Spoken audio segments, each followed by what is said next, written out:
الحمد لله حمدا كثيرا طيبا مباركا فيه. اللهم صل وسلم على نبينا محمد.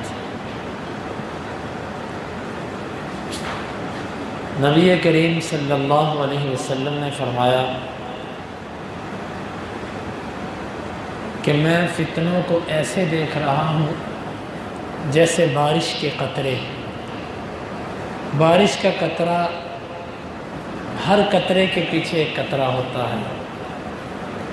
آپ نے یہ اس وقت فرمایا تھا کہ جب بہترین زمانہ تھا، اور جیسے جیسے انسان قیامت کے قریب جائے گا فتنے بڑھتے جائیں گے.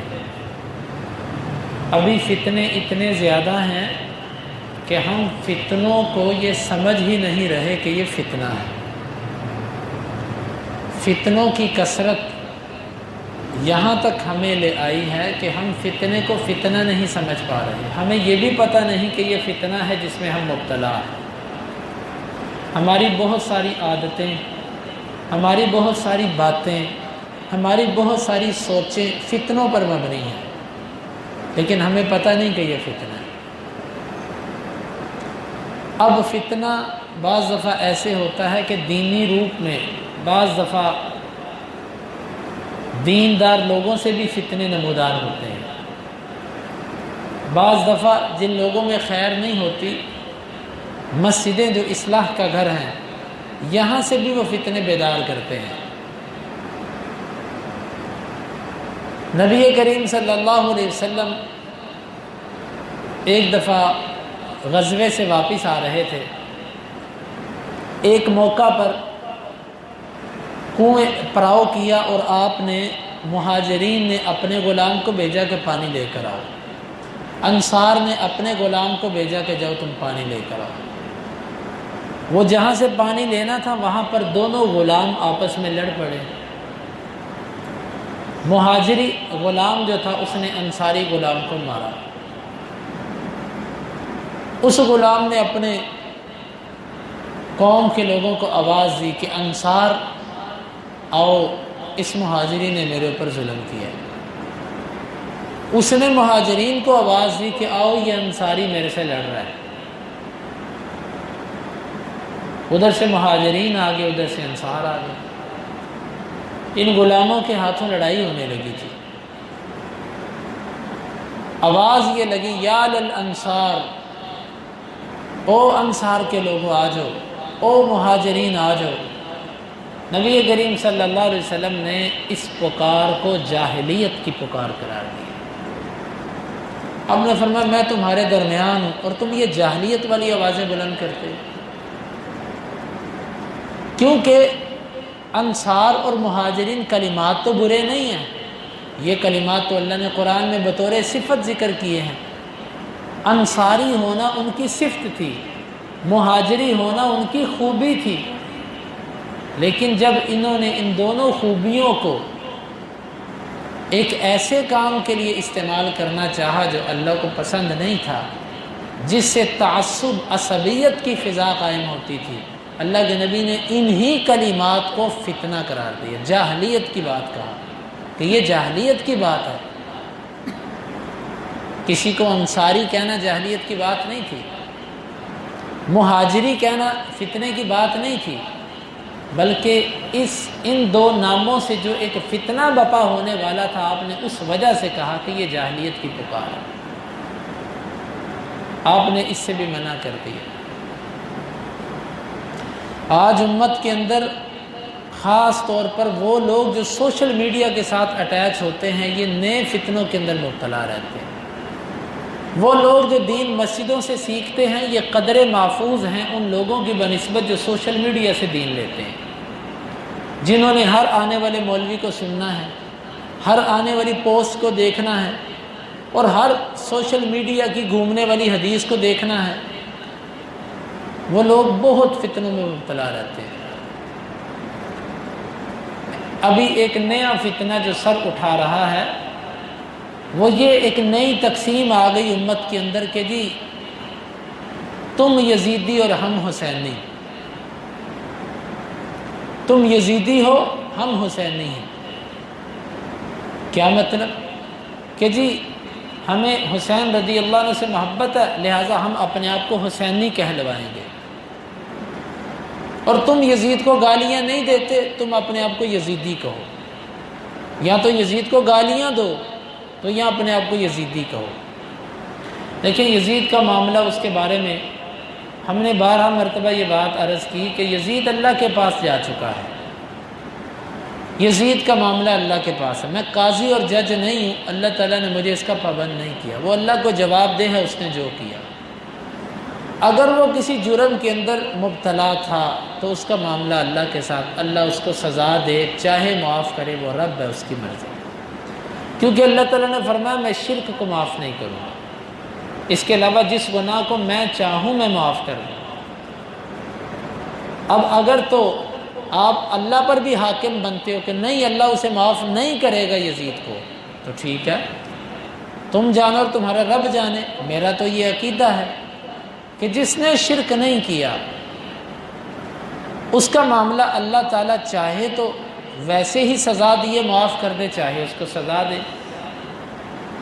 اور جو جرم تم یزید کے سر پر تھوپتے ہو، نہ جانے یزید اس میں مبتلا ہے کہ نہیں ہے۔ تم تاریخی حوالے پیش کرتے ہو، تاریخی حوالوں میں تو یہ بھی ثابت ہے کہ وہ بری ہے، تاریخ میں تو دونوں طرح کی باتیں لکھی ہیں۔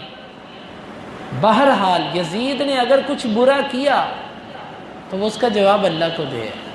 میرے پاس اس بات کی کیا دلیل ہے کہ یزید مرتے ہوئے توبہ نہیں کر کے گیا؟ کیا جب اس کی سانس نکل رہی تھی میں اس کے سر پہ کھڑا تھا؟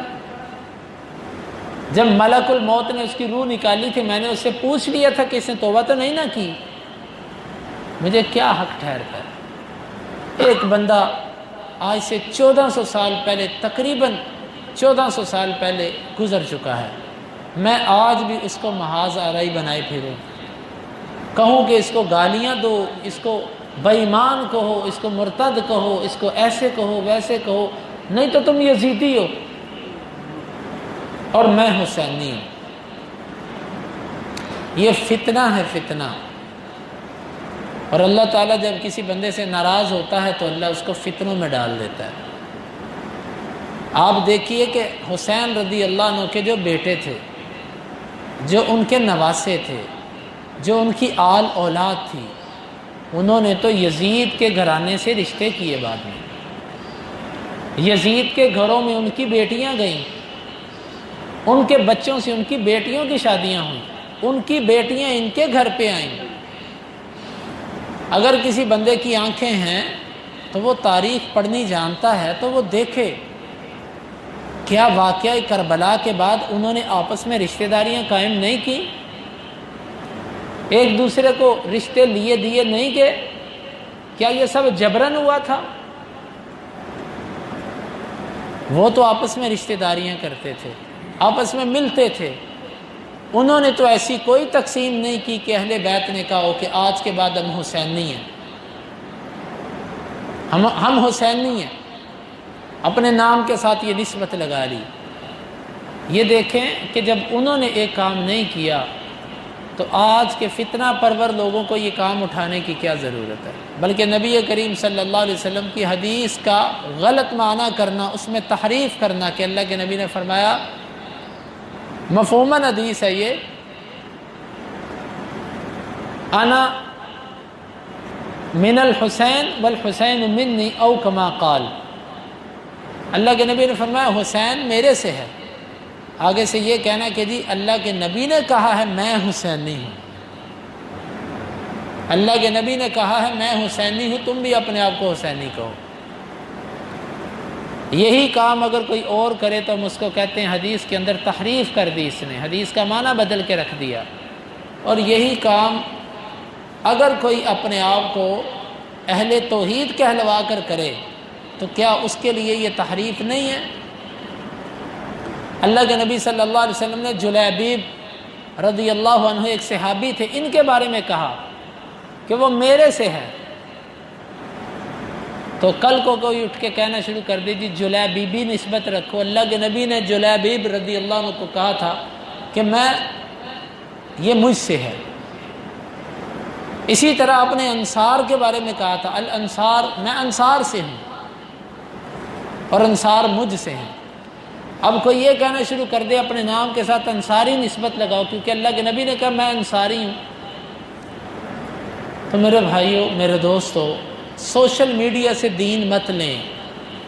یہاں پر 95% فتنے ہیں، بلکہ 99% فتنے ہیں، اور 1% اگر کسی اہل حق کی آواز اٹھتی ہے تو اٹھتی ہے۔ ان فتنوں سے بچ کے رہیے، ان نئی آوازوں سے، ان نئے داعیوں سے بچ کے رہیے، تاکہ یہ آپ کے ایمان کو کہیں ختم نہ کر دیں۔ یہ وہ لوگ ہیں جو آپ کے دلوں کے اندر صحابہ کے بارے میں کینہ اور بغض کا بیج بونے والے ہیں۔ آپ کو کسی نہ کسی صحابی کی نفرت کا بیج آپ کے سینے میں بو کر چھوڑیں گے، تو ایسے فتنہ پرور لوگوں سے بچ کے رہیے۔ اللہ رب العالمین سے دعا ہے کہ اللہ تعالی ہمیں اسی دین پر قائم رکھے جو دین آپ اپنے صحابہ کو دے کر گئے، اور اللہ تعالی ہمیں اسی پر زندگی گزارنے کی توفیق عطا فرمائے۔ ہمارے عقائد، ہمارے اعمال، یہ سب چیزیں اللہ تعالی سلف کے منہج پر ہی رکھے۔ اللہم انفعنا بما علمتنا وعلمنا ما ينفعنا وزدنا علما، وآخر دعوانا ان الحمد للہ رب العالمین۔